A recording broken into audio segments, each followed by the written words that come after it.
Jadi tema yang kami ulas pagi hari ini bahwa keberlangsungan ataupun potensi dari berkebun buah ataupun hortikultura ini menjadi potensi yang cukup besar dalam membangun perekonomian masyarakat. Tapi bagaimana upaya agar realisasinya bisa dijalankan masyarakat dan sesederhana yang dibayangkankah sebenarnya berkebun buah ini, dan bagaimana mengelolanya agar lebih baik, termasuk bagaimana tata niaga ke depannya. Kami membahasnya pagi hari ini. Sudah bersama saya Bapak Anton Kamarudin dari Dinas Pertanian, Tanaman Pangan dan Hortikultura Provinsi Kalimantan Barat. Selamat pagi, Assalamualaikum Pak Anton. Pagi, Waalaikumsalam warahmatullahi wabarakatuh, Pak. Kabar gimana Bapak? Alhamdulillah sehat, Pak. Alhamdulillah baik, terima kasih Pak Anton sudah bersama RRI. Kemudian praktisi pertanian Bang Priyono. Selamat pagi Mas Pri. Selamat pagi Bang Riko. Baik, kabar gimana Mas Pri?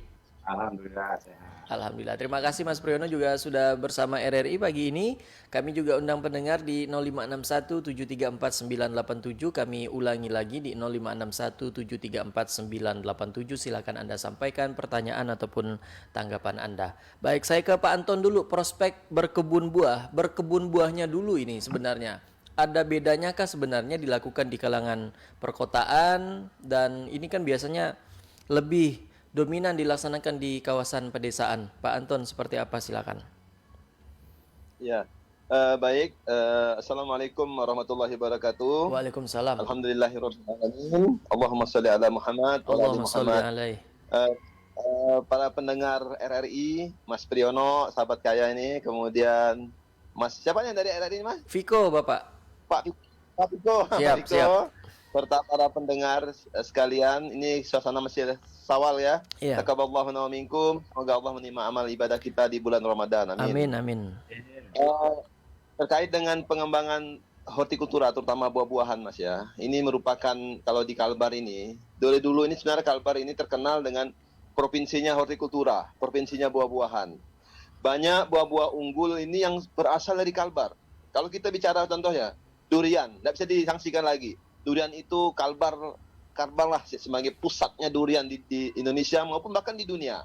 Kemudian bicara lengkeng, di Indonesia Kalbar dulu yang mulai dengan lengkeng dataran rendahnya yang kita ingat di Singkawang. Iya. Apalagi kita bicara jeruk, jeruk itu ikonnya jeruk itu Kalbar sebenarnya, Mas. Nah, itu makanya kita kemarin bersama dengan Balit Jestro Penelitian Jeruk dan Buah Subtropis dari Kementerian, kita ingin mengembalikan kejayaan jeruk Kalimantan Barat. Ya, jadi kita tema seperti itu, Mas. Jadi prospek pengembangan buah-buahan memang didominasi. Pak Anton. Baik, sebenarnya kami terputus komunikasi bersama dengan Bapak. Oke. Di sekitar perkotaan, dan bahkan sekarang sudah mulai trennya ini merambah ke perkotaan sebagai urban farming kan. Nah, ini merupakan yang kita dorong ini untuk solusi untuk menyediakan buah-buah segar di halaman kita. Oke. Kita tidak lagi mendatangkan, dengan harapan ini tidak mendatangkan lagi buah-buah dari luar. Minimal kita mencukupi kebutuhan di dalam negeri atau di rumah tangga sendiri. Itu, Mas. Baik, Pak Anton, kalau bicara potensi-potensi ini sebenarnya pengembangannya gimana, Pak? Atau memang sulit ini mengembangkan potensi hortikultura di Kalimantan Barat? Nah, sebenarnya untuk pengembangan horti ini kita tidak bisa berjalan sendiri, Mas. Jadi tadi itu makanya kita juga berkolaborasi dengan pemerintah pusat ya, dalam hal ini Litbang Pertanian untuk menghasilkan sumber-sumber benih. Kemudian kami di Dinas Pertanian juga memiliki Balai Benih Induk Hortikultura.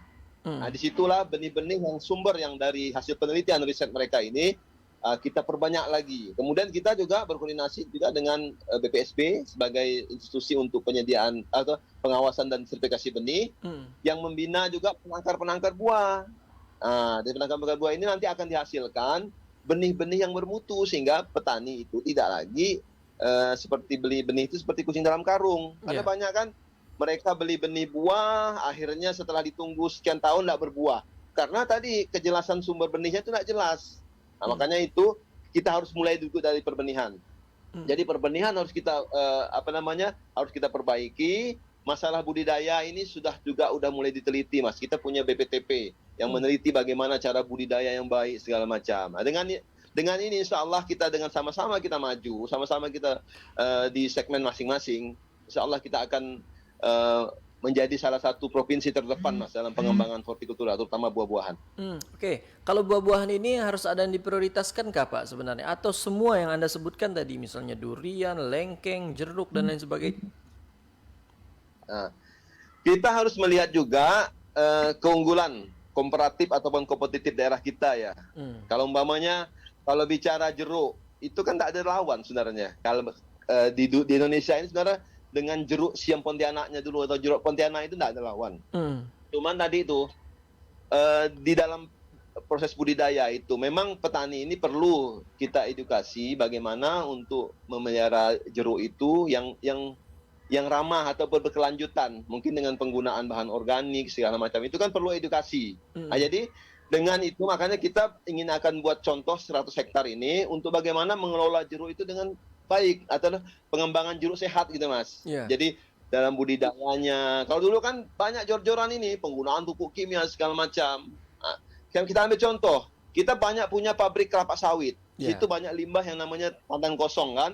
Itu kita uji coba, Mas. Itu bagus sekali untuk sebagai bahan organik di bawah tegakan pohon jeruk. Nah, ini selain tadi itu meningkatkan kesuburan dan tanahnya juga lebih bagus karena kalau kita menggunakan bahan kimia seperti yang terjadi dulu di Sambas, itu resikonya tanah makin rusak dan makin lama pohon juga akan merana. Nah, makanya itu kita nanti dari sudut pandang kita selain untuk mengejar produksi, kita juga memperhatikan kelestarian lingkungan gitu, Mas. Baik, mengapa baru sekarang Pak ingin mengembalikan kejayaan jeruk Kalimantan Barat? Memangnya ada masalah apa selama ini sehingga bisa dikatakan agak menurun jeruk ataupun brand jeruk Kalimantan Barat ini?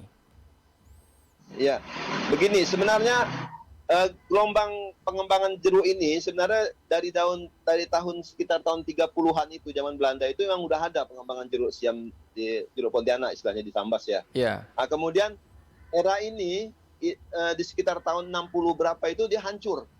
Itu biasanya penyakit akibat serangan penyakit. Nah, itu ditengarai sekarang ini sih disebut CWPD. Dulu kita belum tahu zaman saat itu kan. Kemudian bangkit lagi mungkin di tahun sekitar 92 itu sedang sampai 95 itu puncak-puncaknya pengembangan jeruk di Kalbar. Nah, setelah itu di sekitar tahun 97 punah lagi istilahnya. Nah, kemudian dibuat program untuk rehabilitasi pengembangan jeruk dengan pusatnya kemarin di Anjungan. Kita mengembalikan lagi kejayaan itu dengan cara awalnya dengan pembibitan dulu. Jadi di Anjungan kita siapkan bibit-bibit yang bermutu, kemudian dengan teknologi budidaya juga yang baik. Alhamdulillah di Sambas mulai lagi kemarin 97 ke atas itu udah berkembang jeruk, tapi sekarang terjadi lagi penurunan. Itu kayaknya siklus seperti itulah. Siklus terutama kan umur jeruk itu kan optimal sekitar 25 tahun. Tapi kalau petani tidak menerapkan kaidah-kaidah budidaya yang baik, itu sekitar 6 sampai 7 tahun itu udah dibongkar lagi, Mas. Udah banyak masalah lagi, berat dalam budidayanya. Makanya akhirnya petani membongkar, mengganti bibit baru. Nah, inilah ini yang akan kita kerjasamakan dengan kementerian, terutama Balai Penelitian Jeruk dan Tanaman Subtropis di Telukung Malang. Bagaimana kita untuk membuat jeruk kita ini ada sepanjang tahun. Kemudian dengan program Bujang Seta namanya, buah berjenjang sepanjang tahun.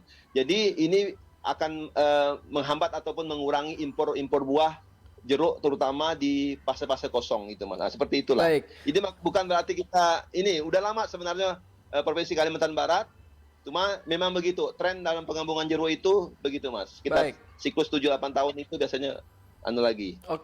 Kemudian lanjut Pak Anton, bagaimana agar menarik minat warga berkebun hortikultura, berkebun tanaman buah? Artinya menekan biaya produksi tetapi menghasilkan omset yang cukup besar di sana, Pak Anton. Ya, jadi begini. Jadi untuk menarik minat, sebenarnya pasar ini kan ditentukan oleh permintaan. Di mana permintaan banyak, maka semangat petani itu untuk mengembangkan suatu komoditi juga akan lebih tinggi. Contoh, Sambas itu ada jeruk keprok terigas ya. Kami nyebut jeruk madu gitu ya. Ya, itu kan punya pangsa pasar yang tinggi sebenarnya. Di Jakarta itu mahal. Itu harganya mungkin bisa sampai 20.000 sampai 50.000 per kilo di toko-toko buah. Nah, petani sambas terutama yang di muka sentra ini, dia memudayakan itu ada sedikit kendala, yaitu pecah buah. Nah, tapi alhamdulillah bersama Situr Center, kita punya Situr Center di bawah Dinas Pertanian Tanaman Pangan Provinsi Kalbar, kita juga udah meriset bagaimana untuk menekan pecah buah tadi, buah jeruk madu tadi gitu. Nah, jadi alhamdulillah udah ketemu, dan kita juga udah kombinasikan penggunaan tadi itu bahan organik, terutama jerami ataupun tandan kosong sawit untuk ini ya. Dengan perbaikan budidaya yang baik, maka petani akan menghasilkan buah yang bagus, dan tentunya ini pasarnya juga bagus. Nah, ini yang merangsang petani untuk mengembangkan, karena pasarnya jelas, teknologinya udah kita punya istilahnya teknologinya, maka mulai berbondong-bondong orang akan menanam lagi. Nah, seperti itu Mas. Harus disiapkan juga itu. Oke, baik. Beralih ke Mas Pri sekarang. Mungkin juga bisa dijelaskan Mas Pri bagaimana sebenarnya prospek berkebun buah, dan apa jenis buah yang sebenarnya harus menjadi prioritas di Kalimantan Barat, dan bagaimana upaya untuk terus mengembangkan segala potensi hortikultura di Kalbar ini. Mas Pri, silakan. Oke, terima kasih Bang Riko, Pak Anton, pemirsa yang ada di rumah. Jadi menurut saya buah-buahan adalah salah satu cara untuk meningkatkan taraf hidup masyarakat dengan cepat, itu jelas. Misalnya gini saja, sekarang kelebihan daripada kita menanam buah adalah yang pertama, perawatan dia lebih ringan, lebih tidak intensif dibandingkan dengan produk pertanian hortikultura yang lainnya. Misalnya dengan kita menanam sayur ataupun padi, dia lebih perawatannya akan lebih mudah. Dan yang kedua adalah dengan menanam buah, kita sekali tanam itu tidak akan berulang-ulang, tapi akan panen secara terus-menerus. Cuman sekarang yang harus kita pikirkan adalah kita harus pilih beberapa varietas yang memang mempunyai keunggulan. Artinya di sini kita bicara tentang buah unggul adalah yang produktivitasnya tentu tinggi, terus daya simpannya lama, rasanya enak, pasarnya juga bagus. Saya kasih contoh begini. Saya sekarang sedang menggiatkan untuk menanam jambu kristal. Sekarang kita pikir apa yang melebihi daripada jambu kristal. Sementara saya belum ketemu ya. Ini jambu kristal adalah salah satu produk tanaman unggul di Indonesia juga. Itu berbuahnya sepanjang tahun, terus produktivitasnya tinggi, harganya sekarang bagus. Jadi untuk masing-masing buah, sebenarnya masing-masing provinsi punya kebijakan masing-masing, tentu tidak akan sama. Misalnya jambu kristal di sini harganya bagus, untuk 15.000 di angka petani. Tapi begitu di Jawa harga kan cuma 6.000. Tentunya tentu akan berbeda, tidak akan sama satu daerah dengan daerah yang lainnya. Terus daya simpannya juga bisa tahan 1 minggu. Produktivitasnya sangat tinggi sekali. Misalnya gini, jambu kristal itu produktivitas pernah saya hitung, kita hitung angka di angka rendah saja itu 3 kilo per pohon per bulan. Jarak tanam 1 hektar itu kan 3 kali 3 berarti 1.100. Kalau kita hitung 1.000 pohon saja dalam 1 hektar, kalikan 3 kilo itu 3 ton. Kalikan 15.000 sudah 45 juta rupiah. Ya sekarang kenapa masyarakat masih terus menanam sawit kan seperti itu atau yang lainnya? Jadi kita harapkan dengan varietas-varietas unggul ini bisa memotivasi masyarakat, terutama generasi muda, milenial ini untuk terjun ke bidang pertanian. Jadi harapannya dengan... Tapi berapa biaya produksinya? Mungkinkah dengan nilai omset tadi menutup biaya produksi sehingga mendapatkan laba tadi atau keuntungan, Mas Pri? Ya. Jadi kalau dihitung biaya awal tanam saja, awal tanam itu sekarang perkiraan saya sendiri sudah menjalani ya. Waktu itu kita habis 60 juta berikut bibit, perawatan, tebang lahan dan sebagainya untuk taruhlah 90 juta sampai panen itu sudah mencukupi. Terus kita kalau dari 45 juta taruhlah kita bayar pegawai dan lainnya, kita ambil 10 juta paling besar, toh kita masih dapat angka di angka 30, realistis di angka 25 saja per hektar per bulan, itu saya pikir sudah luar biasa lah, sudah cukup. Apalagi kalau bisa mengembangkan 2 hektar, 3 hektar, dan seterusnya. Sementara ini kan yang jadi masalah adalah pasar. Kami dari komunitas Gram ya, kita coba dari cukup kecil ini aja. Gerakan Ayo Menanam ini sekarang kita sediakan bibitnya dengan harga yang terjangkau, juga berikut pemasarannya. Sampai sekarang kita tetap terima di angka 15.000. Jadi petani-petani yang memang binaan kita itu hasil pasti akan kita jamin seperti itu. Jadi tidak bisa kita mengadakan satu juru orang tanam ke petani sementara kita tidak jamin pasarnya, sementara petani juga tidak bisa berdaya seperti itu. Nah, itu harapan kita seperti itu. Oke, nah lanjut lagi. Orang sering beranggapan, Mas Pri, jenis buah yang bisa cepat dipanen, Mas. Nah, ini untuk lebih menggairahkan. Kalau terlalu lama ini kan kadang-kadang kadang-kadang kapan berbuahnya, kapan bisa dipanen gitu, Mas Pri. Ya, itu karena kurang ngikutin Facebooknya Bang Anton itu mungkin. Lihat Bang Anton nanam anggur itu 9 bulan aja sudah bisa berbuah. Anggur padahal prosesnya bagus, itu simpel, bisa ditanam di manapun tempatnya, lebih mudah, yang penting asal kena panas saja, ya kan.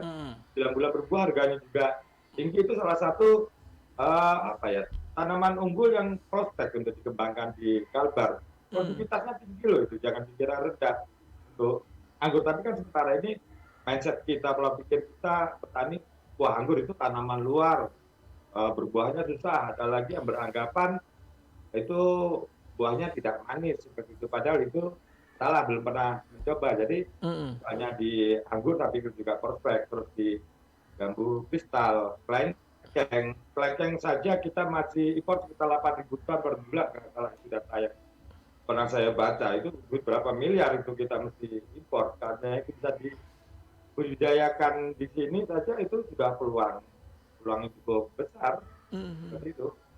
Oke, nah lanjut lagi, Mas Pri, haruskah ada jenis buah yang diprioritaskan untuk dikembangkan di Kalimantan Barat?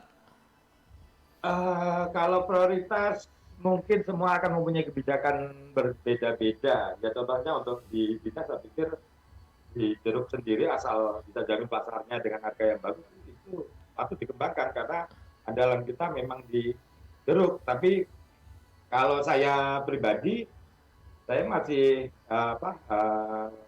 ingin petani itu mengembangkan jambu kristal karena kita sendiri kekurangan di produk itu. Jambu kristal itu jauh daripada cukup. Misalnya ada kontrak yang sanggup misalnya ke kita 1 kintal, 2 kintal gitu, atau 5 kintal per minggu gitu, kita akan sangat senang sekali. Sementara ini kan kita jauh daripada cukup. Jadi menurut saya yang prioritas itu tergantung pasar aja. Semuanya bagus kok. Misalnya kelengkeng tetap kita untuk pemasaran itu mudah sekali lah seperti itu. Banyak varietas yang unggul, tapi yang perlu kita perhatikan adalah itu kontinuitas dan produktivitas, karena sekarang kalau kita mengandalkan langsat saja, langsat itu kan berbuahnya misalnya sampai 1 tahun sekali, karena akan terlalu lama petani menunggu gitu loh. Kenapa tidak seharusnya tetap saja dipertahankan langsat, tapi untuk pengembangan berikutnya dikembangkan tanaman-tanaman yang tanaman baru yang punya pasar tinggi, juga perawatannya tidak terlalu sulit, dan yang terutama adalah pasarnya yang cukup terjamin sampai kualitas tinggi. Oke. Nah lanjut lagi mengenai tadi mengembalikan kejayaan jeruk Kalimantan Barat, Mas Pri. Ya saya pikir ini program bagus ya yang harus kita support.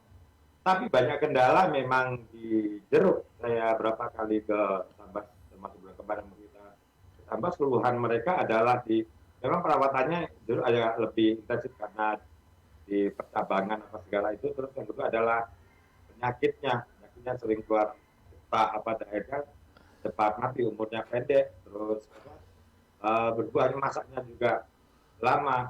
Tapi saya pikir jeruk tetap bagus karena Tebas adalah misalnya di Tambas, umumnya Kalimantan Barat, ditanam jeruk, kerusuhan tempat tumbuhnya sangat bagus lah, produktivitasnya juga bagus. Hari itu peluang besar kita untuk menguasai pasar yang ada di Jawa karena daya simpannya juga tinggi.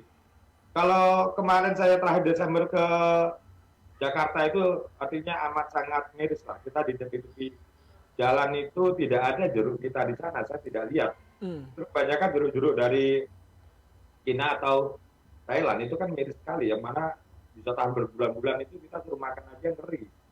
Seharusnya kita yang ada di Kalbar ini merasa bersyukur bahwa kita bisa makan buah-buah yang lebih sehat lah, karena produksi kita sendiri kayak jeruk, laksa, durian, dan sebagainya. Itu kita yang ada di Kalbar, kadang saya merasa bersyukur gitu daripada yang ada di Jakarta.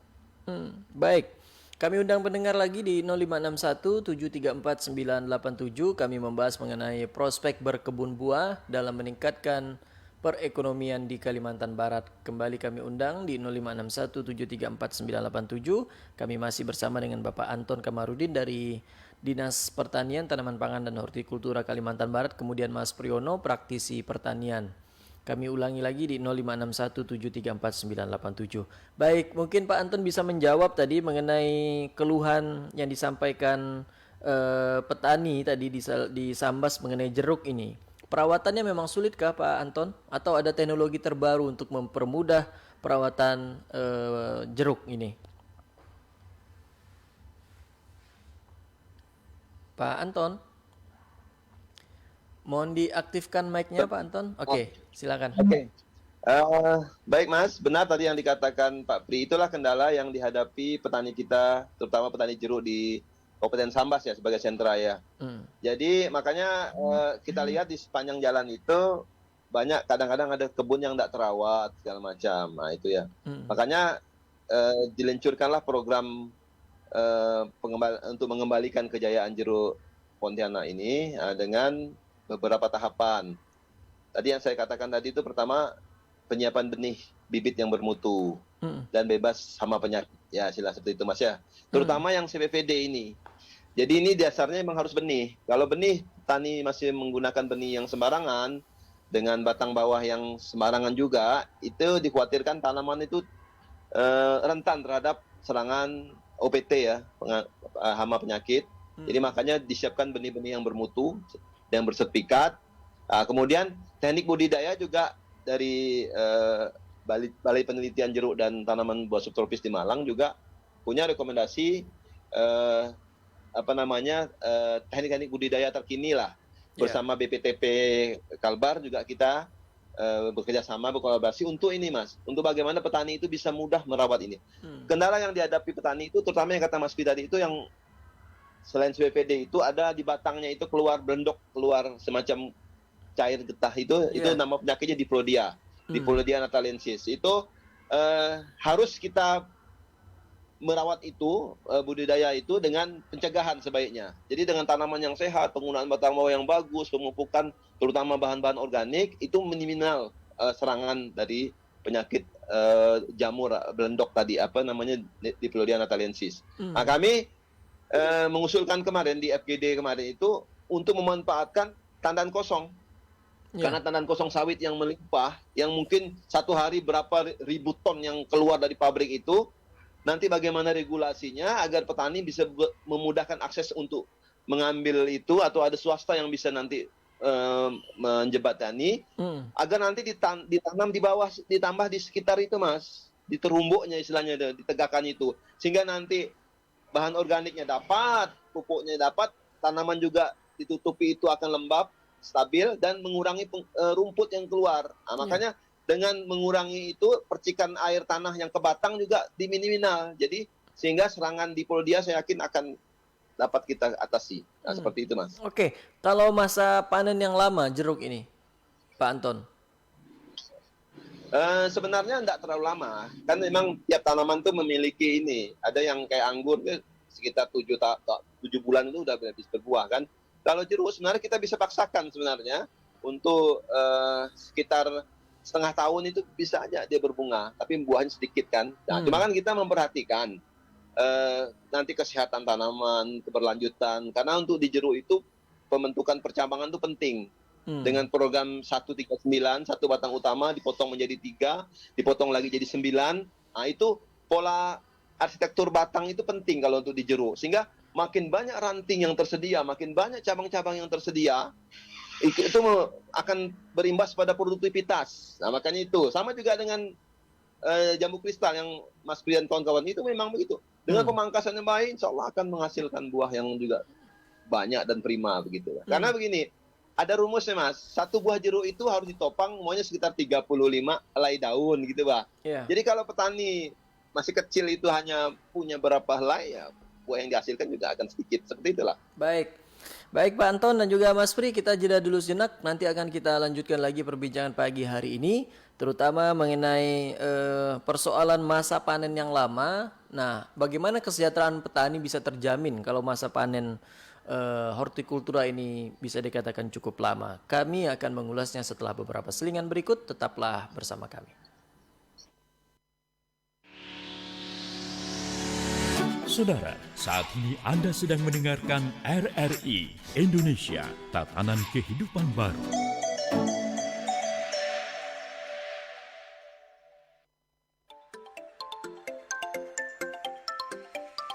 Makan bukanlah hanya sekedar kenyang saja, tetapi kebutuhan gizi harian mesti terpenuhi.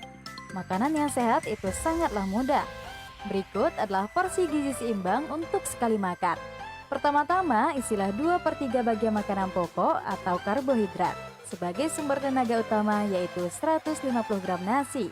Setelah itu, isi 1/3 bagian lagi dengan lauk pauk yang merupakan sumber protein, baik hewani maupun nabati, seperti ikan, daging, telur, tahu dan tempe maupun kacang-kacangan. Terakhir, jangan lupa 1/3 buah. Lebih mudah, makanlah buah-buahan yang lokal. Apa yang Anda makan berperan penting dalam menunjang kesehatan. Jangan asal makan, marilah lebih bijak mengisi piring makan, demi terpenuhinya gizi yang seimbang.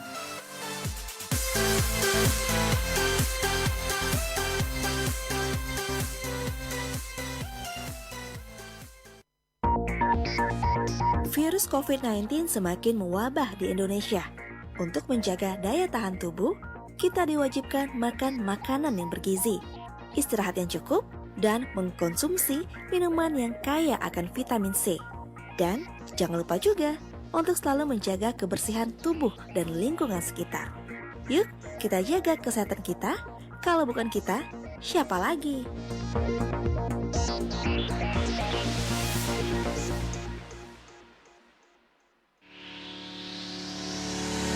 Saudara, saat ini Anda sedang mendengarkan RRI Indonesia, Tatanan Kehidupan Baru.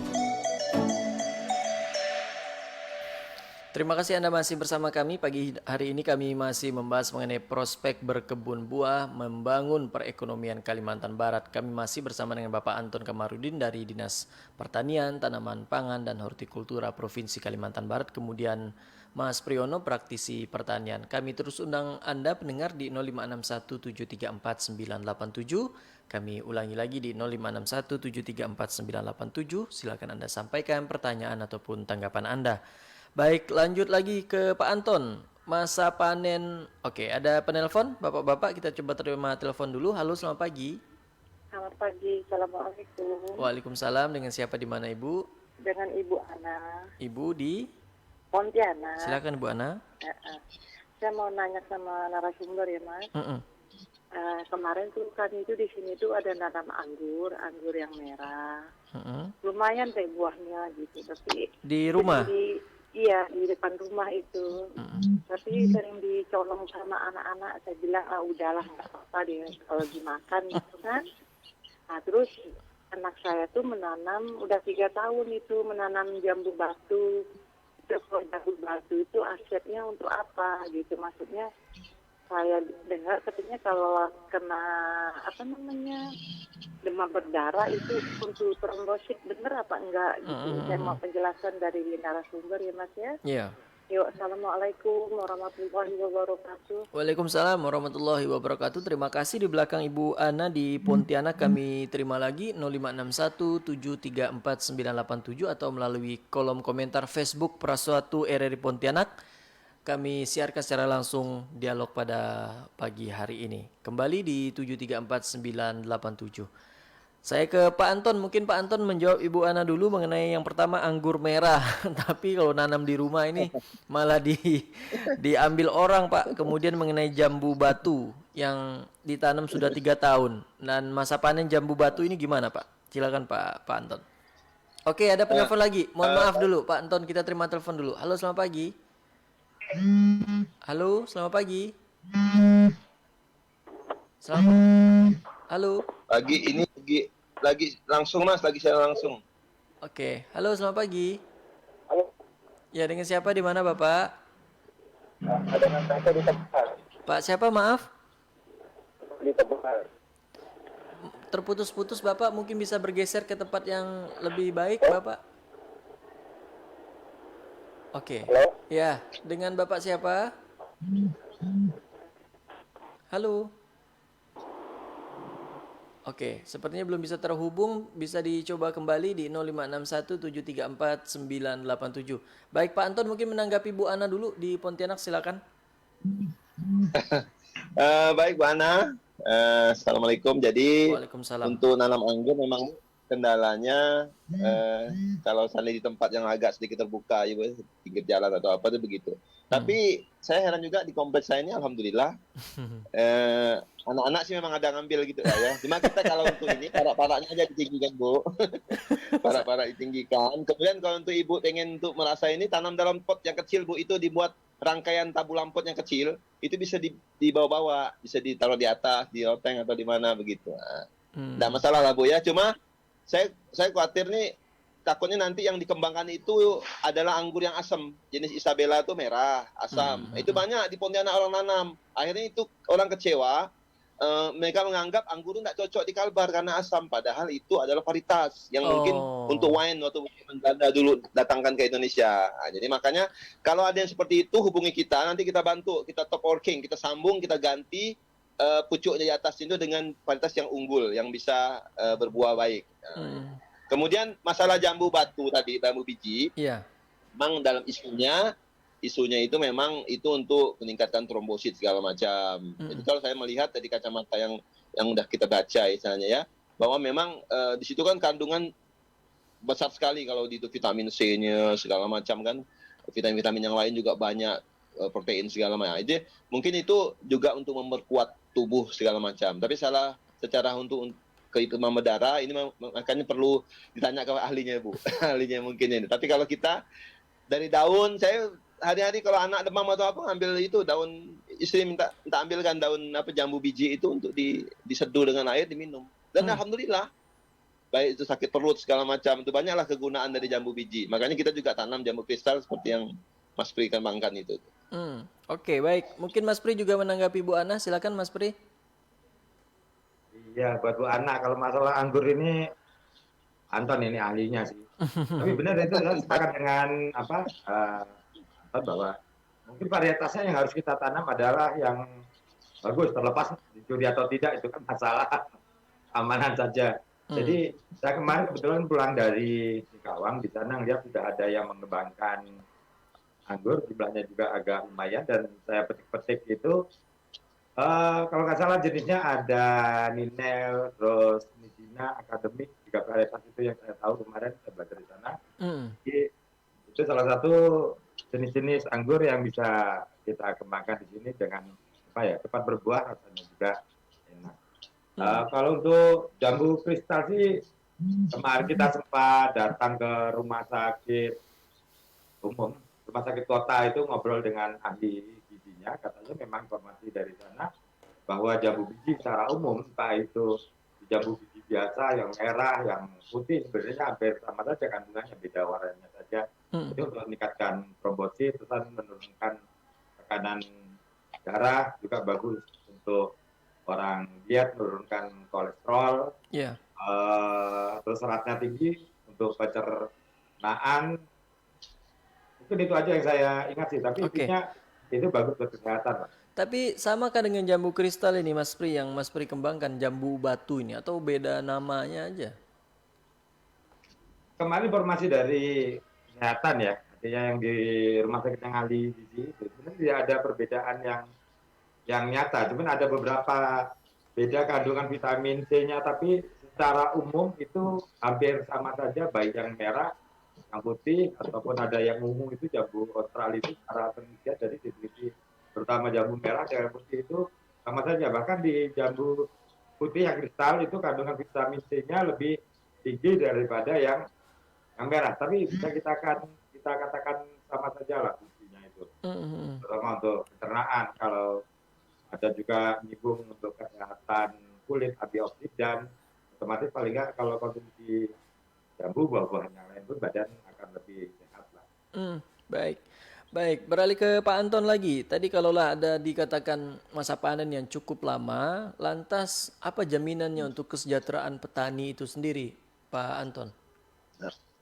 Baik, jadi saya punya saran ya untuk pengembangan buah-buahan untuk mengantisipasi waktu yang agak lama. Jadi makanya saya bagi kalau di pengembangan horti, jika ada satu kawasan 1 hektar kita nanam buah-buahan, kita harus rencanakan dulu satu pertama tanaman jangka panjang. Contohnya anggap durian ya. Jika kita melilik durian, itu mungkin sekitar 7 sampai 8 tahun, bahkan lebih kadang-kadang untuk berbuah. Itu jaraknya untuk di Kalbar saya sarankan itu 10 sampai 15 jarak semeter. Nanti di tengah-tengahnya kita bisa kombinasikan antara alpukat yang berbuahnya pendek sekitar 2 sampai 3 tahun atau jambu kristal yang mungkin setahun lebih udah berbuah. Nah, jadi itu Mas ya. Jadi itu nanti jangka panjang itu untuk hasil nanti utamanya itu 7-8 tahun. Dalam waktu 1,5 tahun, 2 tahun, petani udah bisa menikmati jambu kristal dengan atau alpukat yang nanti ditanam di sela-sela durian yang masih kecil. Kan sayang tuh tanahnya nganggur tuh ya. Nah, kemudian itu jangka menengah. Kemudian kita punya tanaman jangka pendek. Itu kita pilih yang 7 bulan udah berbuah. Bisa nanti kita pepaya, mau anggur juga boleh, kita buat di selahnya itunya. Kemudian nanti ada lagi tanaman yang dipanen harian seperti sayuran, cabai, apa segala macam. Itu untuk membiayai kebun, untuk bantu beli pupuk, untuk bantu tenaga kerja. Jadi petani tidak dipikirkan 7 tahun yang akan datang baru panen, itu kan sudah lama. Ini makanya pola seperti itu. Makan apa jadinya Pak? Nunggu sampai 7 tahun misalnya kan? Iya betul. Nah, jadi nanti dia ada tabungan nanti untuk naik haji atau apa 7 tahun ke depan. Tapi untuk anak sekolah dia punya alpukat atau jambu kristal. Untuk hari-harian dia punya pepaya yang 5 hari sekali panen. Yang untuk yang mingguan. Yang harian dia punya yang setiap hari, cabai atau apa. Segitu Mas. Seperti itu. Oke, artinya sebenarnya tergantung pengelolaan itu tadi. Tapi sebelumnya kita terima telepon dulu Pak Anton. Halo, selamat pagi. Selamat pagi Mas. Dengan siapa di mana Ibu? Dengan Ibu Ana masih. Silakan. Anggur yang kemarin yang dicolong sama anak-anak itu anggurnya manis. Kami ngambil biangnya dari kakak di Bandung gitu. Bagus tuh anggurnya. Sekali kan kami pergi ke pasar, sekali pulang. Bulan puasa tadi, Dek, kata saya bilang, anggur kita hilang. Udah mah nggak apa-apa, amal aja bulan puasa kata anak saya bilang gitu. Ini sekarang masih nyapain ada bunga-bunga lagi kecil-kecil tuh. Jadi mau saya tinggiin aja, mau dipasang tali-tali gitu supaya ke atas gitu Mas. Yuk, sama Mas. Baik, terima kasih Bu Ana. Ini bibitnya dari Bandung. Pak Anton mungkin bisa menjawab? Iya, jadi kemungkinan kalau merah itu banyak sih. Ada buah-buah anggur yang genjah dan mudah seperti ini yang kata Mas Pri tadi itu dari Ukraina asalnya, itu udah berkembang Mas di Jawa Barat, Jawa Tengah, hampir beberapa belahan di Nusantara ini udah berkembang. Dan kita juga ingin kalau tahu alamat buah Ana ini pengen juga nanti mau jadi bahan referensi kita anggur-anggur yang ternyata berbuah mudah di Kalbar.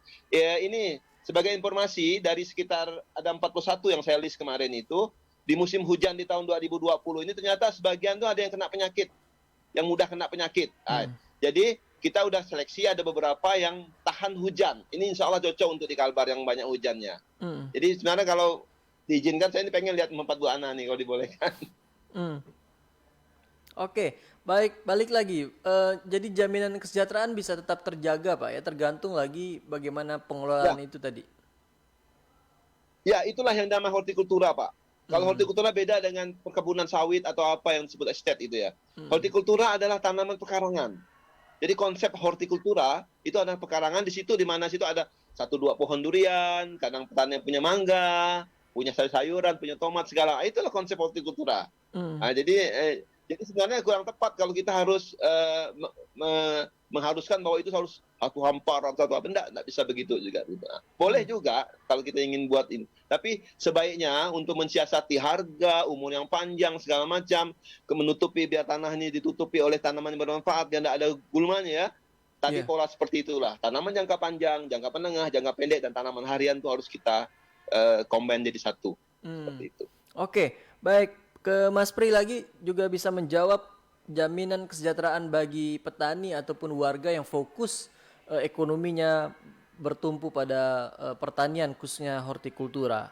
Apa solusinya masa panen lama untuk tetap memberikan jaminan kesejahteraan bagi mereka? Saya pikir solusi yang diberikan oleh Pak Anton itu sudah cukup tepat ya. Itu kita lihat di berbagai daerah, termasuk kemarin saya ke Kaltim di sana di kilometer 26 itu kalau nggak salah. Jadi mereka tanam durian musangking, di tengah-tengahnya ditanam jambu kristal, karena jambu kristal ini setiap minggunya akan panen. Jadi untuk menghidupi musangkingnya belum panen itu mereka tanam jambu kristal. Nantinya kalau tajunya akan menutup, jambu kristalnya bisa dipindahkan karena jambu itu tidak mudah mati. Tidak harus ditebang, tapi bisa dicabut, dipindahkan ke tempat lain. Jadi itu benar-benar solusi yang saya pikir cukup bagus supaya paling tidak petani itu bisa ada hasil bulanan, tahunan kan seperti itu.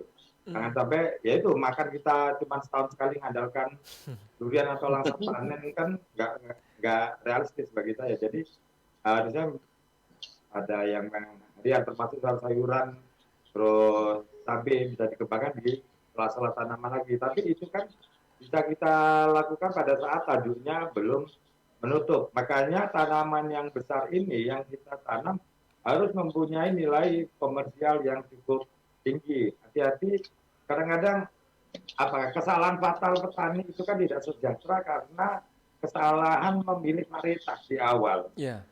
Nah, itu akhirnya begitu ditanam masih tidak sesuai harapan, yang tadinya harapannya akan sejahtera ternyata tidak sejahtera seperti itu. Itu banyak kendala-kendala teman-teman pekebun dari Kalbar. Tawa varietas yang keduanya penguasaan cara budidaya.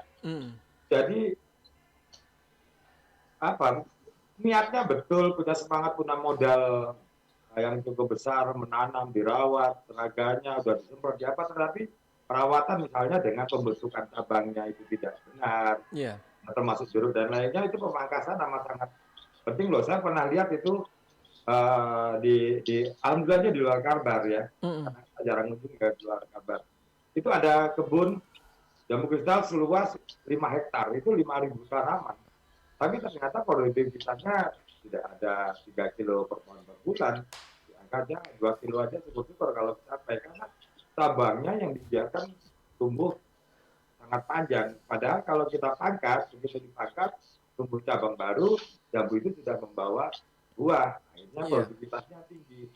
Nah itu, yang pertama adalah varietas yang benar. Yang kedua, cara budidayanya juga harus dikuasai. Yang ketiga, ini amat sangat penting adalah kemauan lah, ibaratnya sekarang banyak yang nanam tapi itu lahan dibiarkan, rumputnya sampai tinggi-tinggi tidak dirawat, itu kan amat sayang sekali. Kita sudah buang uang untuk investasi tapi ternyata tidak dirawat dengan benar. Oke, nah kemudian itu kalaulah yang fokus di pertanian, memiliki lahan yang cukup luas, Mas Pri. Tapi bagaimana dengan urban farming misalnya di wilayah perkotaan yang lahannya sempit, yang fokus juga ekonominya bertumpu pada hortikultura ini? Apa sama konsepnya tadi atau bagaimana, Mas Pri? Ya mau tidak mau ya harus sama seperti itu. Jadi di depan rumah, tapi kalau di model pertanamannya mungkin cara tanamnya tentu akan berbeda. Ini sudah kita terapkan di Gang Nilam itu ya, yang kita namakan kampung sayur, memang satu wilayah itu kita ajarkan bagaimana cocok tanam untuk di daerah perkotaan, misalnya dengan pemanfaatan ember bekas. Jadi tanaman itu tidak kita tanam di dalam tanah, tapi kita masukkan ke dalam, misalnya sekarang kan ada planter bag untuk buah-buahan, bisa kita taruh di planter bag seperti itu, tidak harus di tanah. Jadi tanah lebih efisien, dengan begitu makin banyak yang bisa kita tanam. Tidak kita tanam lagi vertikal, tapi kita bisa tanam secara horizontal, misalnya di dinding rumah, agar pokoknya memanfaatkan semua space yang ada. Jadi itu Pak Biko, jadi kita manfaatkan juga untuk pemanfaatan barang-barang bekas, misalnya kan botol aqua itu bisa kita tanamin cabai, kita bisa tanamin sayur, akhirnya limbah perkotaan juga berkurang, masyarakat juga bisa mandiri pangan. Dan kita seperti itu. Oke, baik, ke Pak Anton lagi. Tadi kalau bicara dengan wilayah ataupun lahan yang cukup luas di wilayah pedesaan, tapi bagaimana dengan konsep urban farming yang warganya fokus ekonominya bertumpu pada hortikultura? Apa konsepnya juga akan sama, Pak Anton? Pak Anton, mohon maaf diaktifkan mic-nya dulu, Bapak. Yang disampaikan Mas Pri itu benar juga, Mas ya. Jadi memang di urban farming itu juga kita harus pandai-pandai lah memilih komoditas, kemudian berkreasi untuk menempatkan atau wadah, karena dalam urban farming juga standar estetika juga diharapkan. Nah, sebagai contoh, anggap kayak ngambil contoh anggur ya. Kami di komplek ini udah jadi gang pengangguran ini. Jadi warga-warga ini udah semangat. Pengusaha anggur, Pak, bukan pengangguran. Ya? Pengusaha anggur. Kami ada komunitas pengangguran Kalbar dan Pontianak Grape Community ya. Jadi mensiasati Pontianak yang panas ini, nah, kita pergolanya di depan rumah teras-teras itu pakai anggur. Nah, di samping keindahan, kesejukan, oksigen dapat, nah, kita dapat buah-buah segar juga di halaman rumahnya. Alhamdulillah ini banyak dicontoh nih. Insya Allah komplek Villa Citra Andalas ini jadi komplek Villa Citra Anggur nanti ke depannya. Nah, jadi itu Mas. Jadi tidak, dan ini jangan dianggap ini ya, selain ini kita untuk keluarga, aspek bisnis juga banyak ini. Jadi untuk anggur ini, di samping buahnya yang kata Mas Vito komersial ya, ini bisa sampai 100.000 per kilo. Ini bibitnya juga. Jadi bisnis bibitnya ini juga. Jadi teman-teman yang punya anggur nanti kan dipotong nih, di cutting kan untuk dirangsang pembungaannya itu harus dipotong. Jadi waktu dipotong di pruning ini jadi bahan bibit. Nah, ditanam itu harganya lebih dari harga buah anggur. Jadi ini merupakan prospek bisnis yang besar sebenarnya kalau kita cermati. Nah, salah satu contoh itu Mas. Samping kayak Mas Pri kan, mereka nanam jambu kristal, mereka juga menyiapkan bibit dengan mencangkok itu. Itu ide yang bagus itu. Jadi petani itu dapatnya itu bukan hanya dari produksi buah, tapi mereka juga bisa dari pengembangan bibit. Nah, seperti itu Mas. Oke. Apa di lahan yang sempit juga produktivitasnya bisa berkualitas maupun kuantitasnya Pak bisa terjaga? Ya, ini kan tergantung nanti teknik budidaya.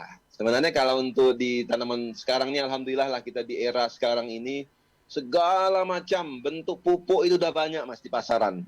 Kemudian segala macam teknologi untuk pembuatan pupuk ini udah luar biasa. Dengan cukup modal telur sebiji, dengan air kelapa, kemudian air tebu, dicampur sedikit petsin, kita udah bisa buat pupuk yang luar biasa untuk tanaman buah.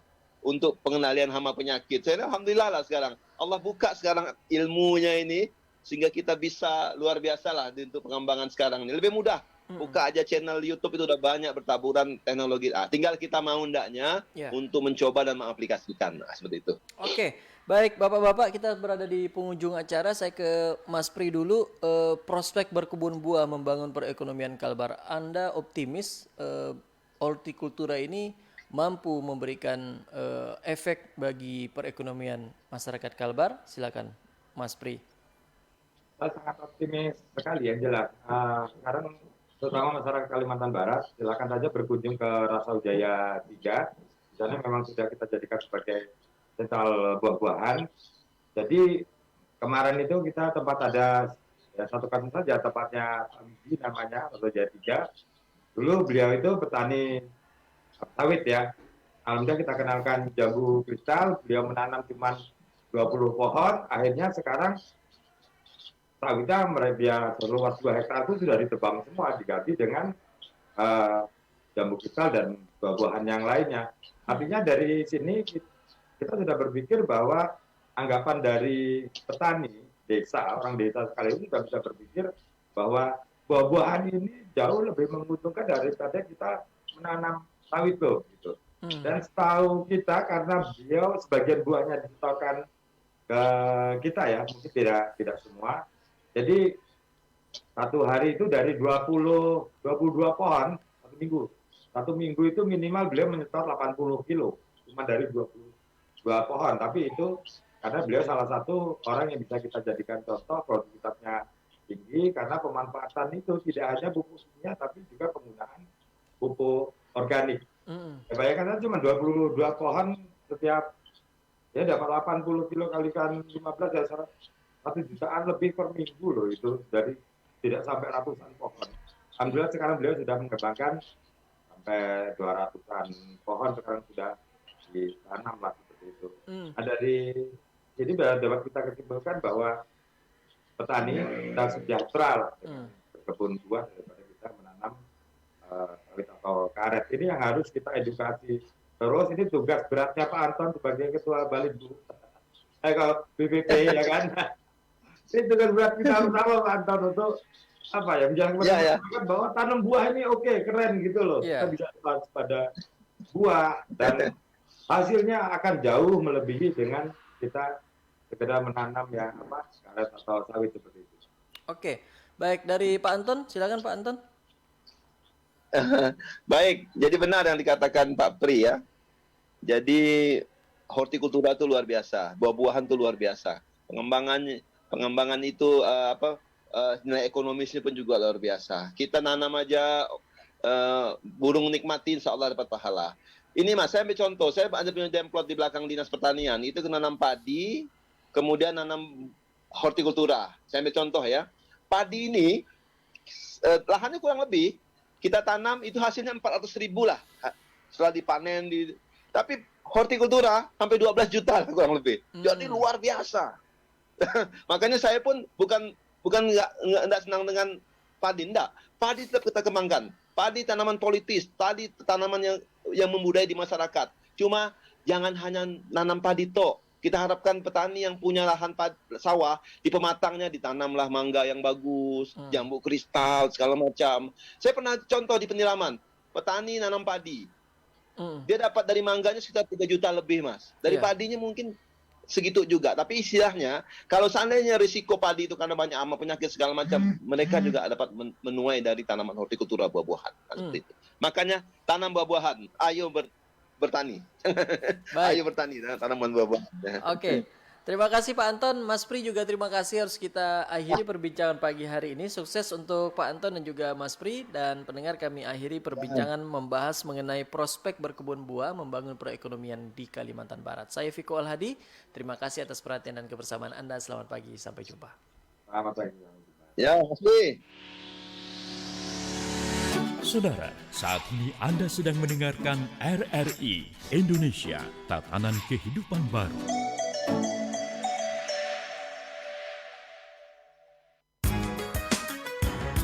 Pro 1 Pontianak, Indonesia, Tatanan Kehidupan Baru.